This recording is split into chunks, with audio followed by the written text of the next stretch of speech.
Baik, bismillahirrahmanirrahim. Assalamualaikum warahmatullahi wabarakatuh. Perkenalkan, nama saya Nur Rahman. Saya dari SMP Negeri dan saya seorang pengajar untuk mata pelajaran pendidikan PPKN. Dalam hal ini saya akan menyampaikan materi pembelajaran untuk kelas 9 tingkat SMP dan MTS. Baik, selanjutnya kita memasuki proses pembelajaran, yaitu pada bab pertama kelas 9 kita membahas mengenai penerapan Pancasila dari masa ke masa.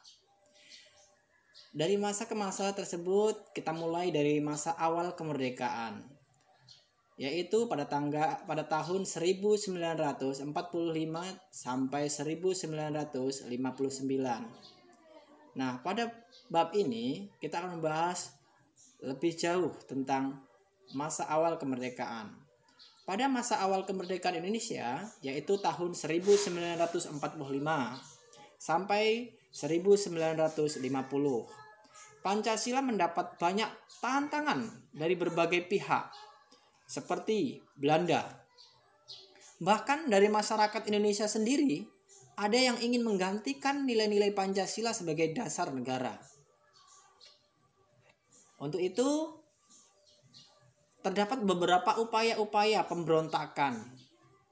Adapun beberapa pemberontakan yang terhadap Negara Kesatuan Republik Indonesia ada di beberapa jumlah tempat, yaitu sebagai berikut. Yang pertama, pemberontakan Partai Komunis Indonesia atau biasa kita kenal dengan PKI. Selanjutnya, pemberontakan yang kedua yaitu Tentara Islam Indonesia atau kita kenal dengan TII, yaitu di Jawa Barat dan di Jawa Tengah. Yang ketiga, APRA. Yang keempat, pemberontakan RMS, Republik Maluku Selatan. Pada pembahasan berikutnya, pada tahun 1950 sampai 1959 muncul sejumlah pemberontakan yang bertujuan melepaskan diri dari Negara Kesatuan Republik Indonesia. Adapun beberapa pemberontakan, salah satunya adalah pemberontakan Darul Islam atau kita kenal dengan Tentara Islam Indonesia di Sulawesi Selatan, Kalimantan Selatan, dan Aceh. Yang B, pemberontakan PRRI. Yang C, pemberontakan Permesta. Berikutnya yaitu tentang beberapa terjadi peristiwa pemberontakan, yaitu Partai Komunis Indonesia atau kita kenal dengan G30 SPKI, Gerakan 30 September. Partai Komunis Indonesia dimulai pada tanggal 30 September 1965. Partai PKI ini berusaha merebut kekuasaan disertai pembunuhan oleh beberapa perwira tinggi dan seorang ajudan jenderal. Salah satunya Ahmad Nasution.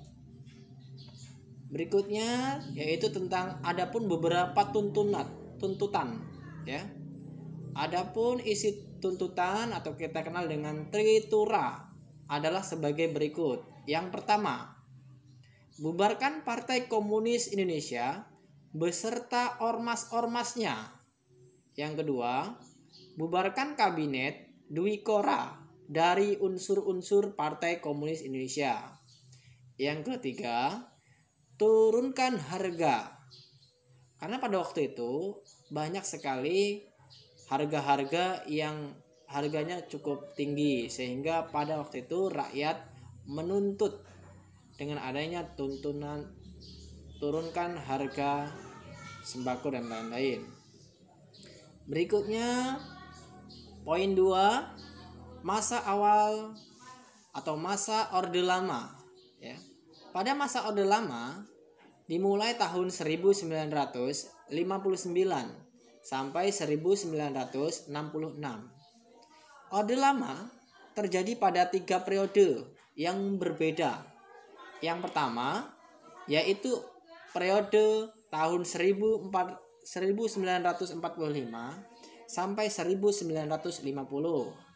Yang kedua, periode tahun 1950 sampai 1959. Yang ketiga, yaitu serta periode tahun 1959 sampai 1966. Berikutnya, pada masa awal tahun 1966 hingga 1998 disebut sebagai masa Orde Baru, yaitu pada masa kepemimpinan Presiden Soeharto. Orde Baru diharapkan dapat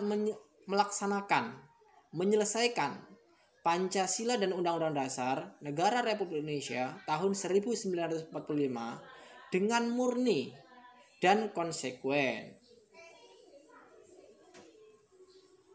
Pada tahun 1998 hingga sekarang disebut sebagai masa reformasi, artinya masa perubahan.